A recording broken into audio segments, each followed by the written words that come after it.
Hey guys, welcome back to AS Talks. Actually, it's not a welcome back, it's the first time ever. And we have such a special guest in the house. How lucky are we today? George St. Pierre is in the house. We're keeping our distances, we're staying safe. Don't get us in trouble. So George, I only have 4 questions for you today. We're gonna make it quick. All right, let's do it, for sure. Cool, man. First question. When you look at a UFC belt, what does that belt represent to you? Well, it's not the material, it's more the meaning. Yeah. It represents a lot of sacrifice, a lot of hard work, a very long and hard journey to the top. A lot of failure and a lot of learning experience.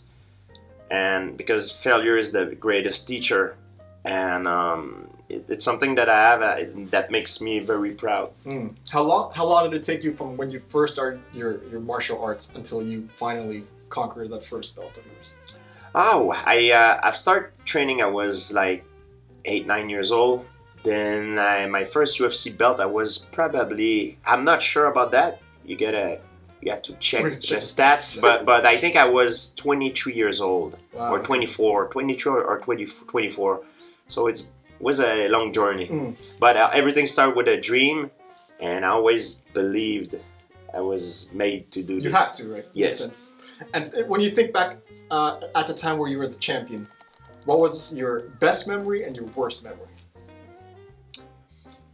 I had many of both, but my best memory, I think it was my first, my win in Montreal against Matt Serra. It was good. It was very memorable for me because it was at home, and then it was a chance to avenge one of my losses. I had to beat one of my own demon in my mind. So that was my best memory, and my worst memory was obviously the loss against Matt Serra, and my best was the win. Both related to Matt Serra? Well, yeah, it's nothing personal. It's just the experience. For sure. I believe there's some experience that you can learn, that can be taught, and there's experience that can't be taught, that you need to live the experience to learn from it. Right.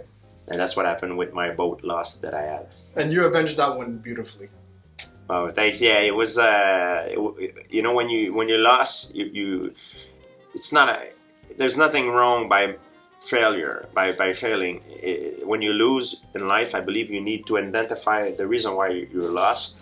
And when you identify this reason, you keep going, you improve, you get better.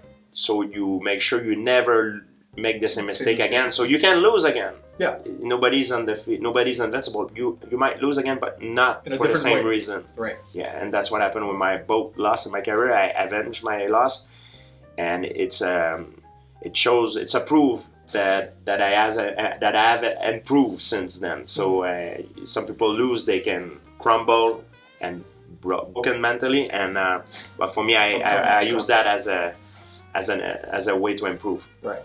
And now, let's say there was a time traveling machine that was invented, and it allowed you to go back in time and fight any UFC champion, any era, any weight class, any sex. Who would you choose as your toughest, hardest opponent as a UFC champion to fight?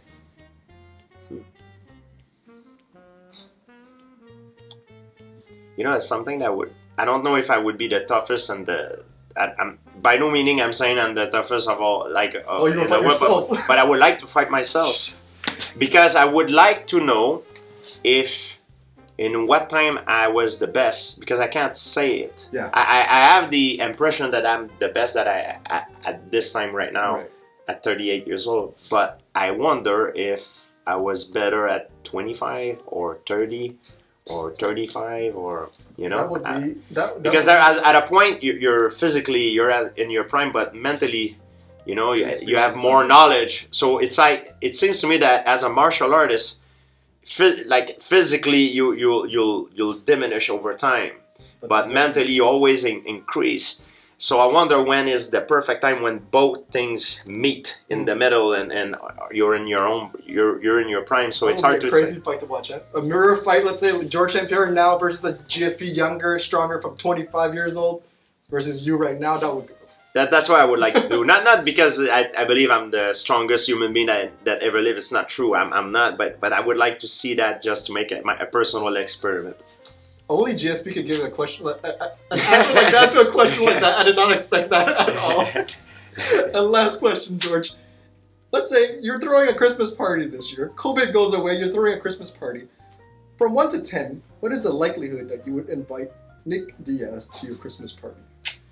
Oh, That's a joke question. Even if I invite him, I don't think he will show up. But I don't hold any grudge against any of my opponent. Yeah.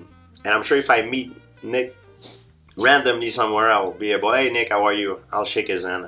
I wouldn't mind. I don't know if he will shake mine, but I will come forward and I will try to salute him. That was one of my favorite rivalries to watch. I don't know if he was faking or if he's really that. It's a little bit of both. People said we almost fight in the lobby of an hotel.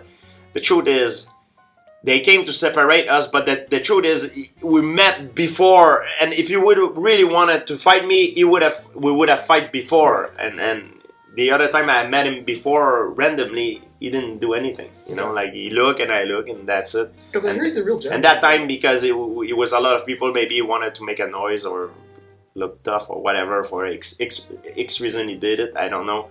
But that's why. He certainly sold the fight, right? Exactly. George, thank you so much for being here. My pleasure. It's a pleasure having you. I thank you for having me on the show. Thank you for watching, guys. Virtual